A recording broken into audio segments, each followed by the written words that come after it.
Hello everyone, welcome to English for all. आज हम पढ़ेंगे द थ्री क्वेश्चंस। ये एक शॉर्ट स्टोरी है और इस शॉर्ट स्टोरी को लिखा था लियो टॉल्स्टॉय ने।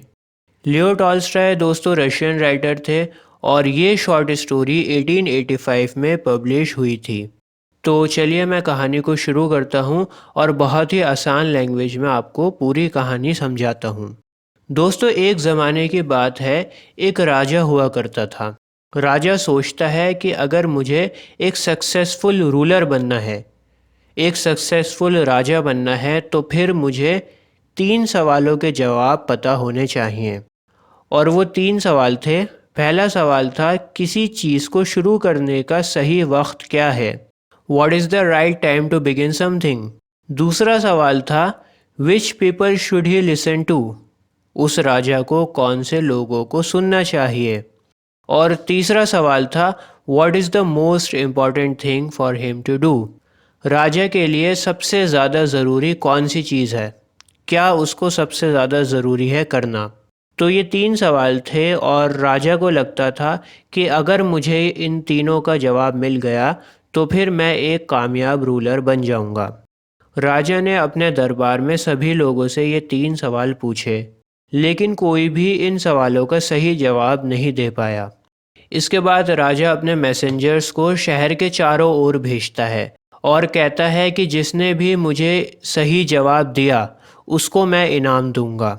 राजा कहता है कि शहर में सभी लोगों से ये 3 सवाल पूछो और देखो कि किसके पास इन सवालों का जवाब है।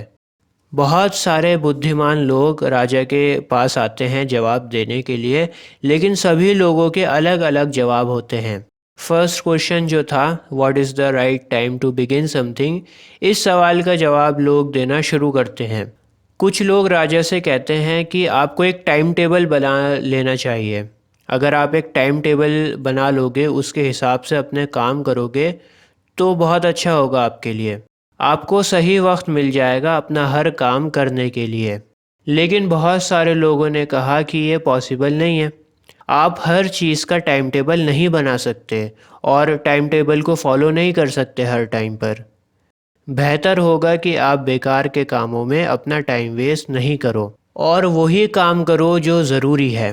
कुछ लोग राजा को सजेस्ट करते हैं कि आप अकेले ये डिसाइड नहीं कर पाएंगे कि कौन सा काम आपको कब करना है, क्या उसका सही वक्त है। आप ये अकेले डिसाइड नहीं कर पाएंगे, इसलिए आप क्या करो, आप कुछ सलाहकार रख लो अपने पास। अगर आप सलाहकार रखोगे तो फिर सलाहकार आपको बता देंगे कि कौन सा काम आपको कब करना है। कुछ लोगों ने कहा कि कभी कभी सलाह लेने का टाइम ही नहीं होता। आपको कुछ फैसले ऐसे होते हैं जो आपको इंस्टेंटली लेने पड़ते हैं, इसलिए आप एक जादूगर के पास जाओ। जादूगर आपको फ्यूचर देखकर बता सकता है कि आपको कब कौन सा काम करना चाहिए। तो इस तरह से पहला वाला जो सवाल था उसके अलग अलग और अजीब अजीब जवाब लोगों ने दिए।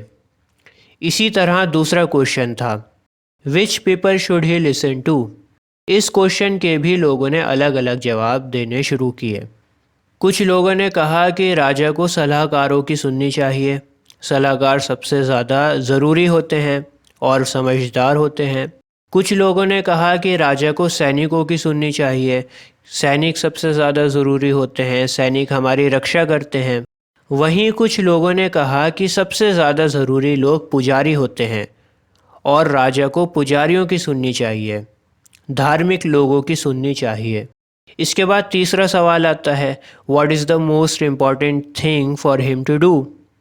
इस सवाल के भी अलग अलग जवाब दिए जाते हैं।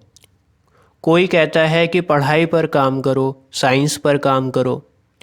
किसी का मानना है कि रिलीजन पर काम करो और किसी का मानना है कि पॉलिटिक्स पर काम करो। तो इस सवाल के भी सभी लोगों ने अलग अलग जवाब दिए।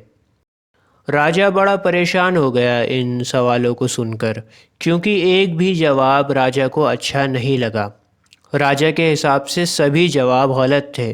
अब दोस्तों राजा ने ऐसा सुना था कि पास में एक जंगल है और उस जंगल में एक साधु रहता है और वो साधु सिर्फ आम लोगों से ही मिलना पसंद करते हैं। किसी बड़े लोग से नहीं मिलते, वो आम लोगों से ही मिलते हैं और उन साधु के पास बहुत ज्ञान है। उनकी ज्ञान के जो चर्चे हैं वो दूर दूर तक हैं। अब क्योंकि राजा को उन सवालों के जवाब नहीं मिले, इसलिए राजा सोचता है कि मैं साधु के पास जाऊंगा और उनसे ये 3 सवाल पूछूंगा। क्या पता उनके पास मेरे सवालों का जवाब हो। दूसरे दिन राजा ने अपने कपड़े उतारकर सिंपल कपड़े पहन लिए ताकि उनकी पहचान छुप सके, वो एक आम आदमी लग सकें। जैसा कि मैंने आपको बताया, साधु आम लोगों से ही मिलना पसंद करते हैं, इसलिए राजा भी आम लोगों जैसा दिखने के लिए अपना हुलिया बदल लेता है।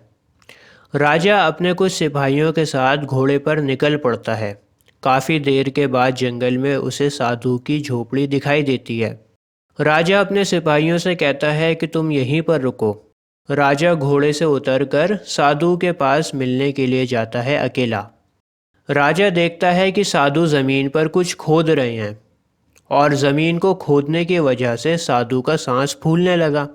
राजा साधु से बोलते हैं कि मेरे पास 3 सवाल हैं जिनका जवाब मैं आपसे लेने के लिए आया हूँ। साधु राजा को इग्नोर कर देते हैं, कोई जवाब नहीं देते और अपने काम करना कंटिन्यू रखते हैं। कुल्हाड़ी से ज़मीन खोदते रहते हैं। साधु का सांस फूलने लगता है ज़मीन खोदते टाइम।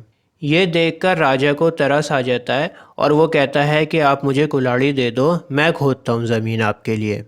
साधु ने कुल्हाड़ी राजा को दे दी और साधु खुद ज़मीन पर बैठ गए। राजा ने ज़मीन खोदनी शुरू करी। खोदते खोदते 1 घंटा बीत गया, 2 घंटे बीत गए और देखते ही देखते शाम हो गई। काफ़ी वक्त बीत गया। राजा ने साधु से एक बार फिर कहा कि मैं आपके पास 3 सवाल लेकर आया हूँ और आपसे जवाब चाहता हूँ। अगर आप मेरे सवालों का जवाब नहीं जानते तो फिर आप मुझे बता दें, मैं अपने घर वापस लौट जाऊँगा। लेकिन इस बार भी साधु ने कोई जवाब नहीं दिया। साधु बिल्कुल चुप रहे। इसी दौरान एक आदमी दौड़ता हुआ राजा के पास में आता है और वो आदमी दर्द से तड़प रहा होता है। उसके पेट पर ज़ख़म था और उसके पेट से खून निकल रहा था और पेट से खून निकलकर टांगों से होता हुआ बह रहा था। वो आदमी कुछ कहना चाहता था राजा से, लेकिन ज़ख़म की वजह से वो बेहोश हो गया। साधु और राजा दोनों मिलकर उस आदमी का इलाज करना शुरू करते हैं और उसकी जान को बचा लेते हैं। राजा ने उस आदमी की बहुत देखभाल करी। अगले दिन जब उस आदमी को होश आया और वो बोलने के काबिल हुआ तो उसने राजा से माफ़ी मांगी। राजा ने कहा कि तुम मुझसे माफ़ी क्यों मांग रहे हो, मैं तो तुम्हें जानता भी नहीं। वो आदमी कहता है कि आप मुझे नहीं जानते, लेकिन मैं आपको जानता हूँ।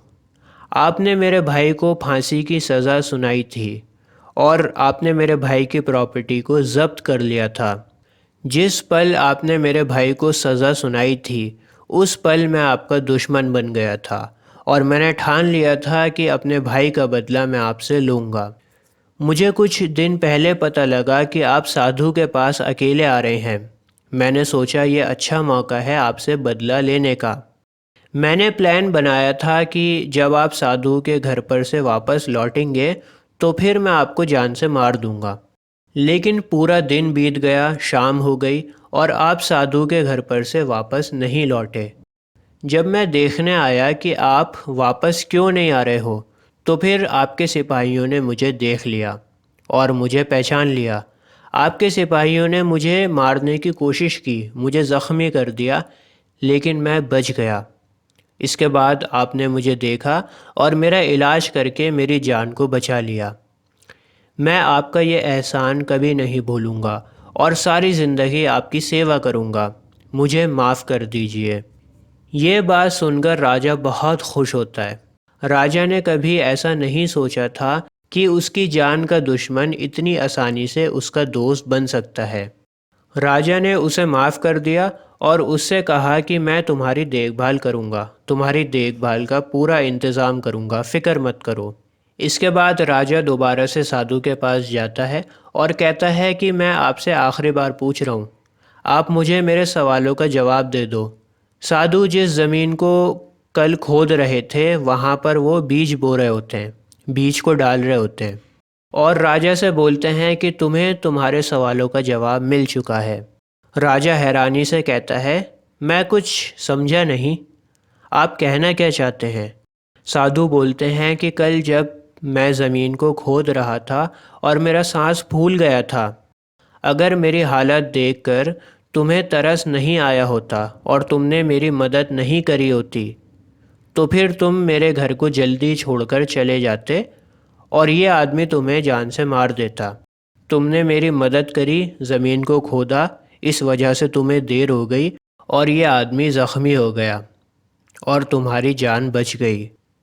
तो जब तुम मेरे पास आए वही सबसे अच्छा टाइम था और उस टाइम सबसे सही इंसान मैं था, क्योंकि तुमने मेरी मदद करी ज़मीन खोदने की। इसके बाद वो आदमी आया, तुमने उसकी मरहम पट्टी करी और उस टाइम सबसे ज़्यादा ज़रूरी इंसान वो आदमी था जिसका तुमने इलाज किया। अगर तुम उसका इलाज नहीं करते तो वो तुम्हारा दुश्मन होता, तुम्हारा दोस्त नहीं बनता वो आज भी। तो कहने का ये मतलब है कि प्रेजेंट सबसे अच्छा टाइम है। प्रेजेंट में आप जो कर सकते हो करो, आप दूसरों की मदद करो। हमें ज़िंदगी इसलिए मिली है कि हम दूसरों की मदद कर सकें। तुमने मेरी मदद करी ज़मीन खोदने में, इसलिए तुम्हारी जान बची। फिर तुमने उस ज़ख्मी इंसान की मदद करी, इसलिए वो ज़ख्मी इंसान तुम्हारा दोस्त बन गया। इसलिए हमेशा लोगों की मदद करो और लोगों की मदद करने में ही ज़िंदगी की सफलता है। आप ज़िंदगी में तभी सक्सेसफुल बनोगे जब आप दूसरों की मदद करना सीखोगे। साधु का ये जवाब सुनकर राजा बहुत खुश होता है, क्योंकि राजा को उसके सवालों का जवाब मिल गया था। तो दोस्तों, आपको ये शॉर्ट स्टोरी कैसी लगी मुझे कमेंट्स में लिखकर ज़रूर बताना। मिलते हैं आपसे अगली वीडियो में। जय हिंद।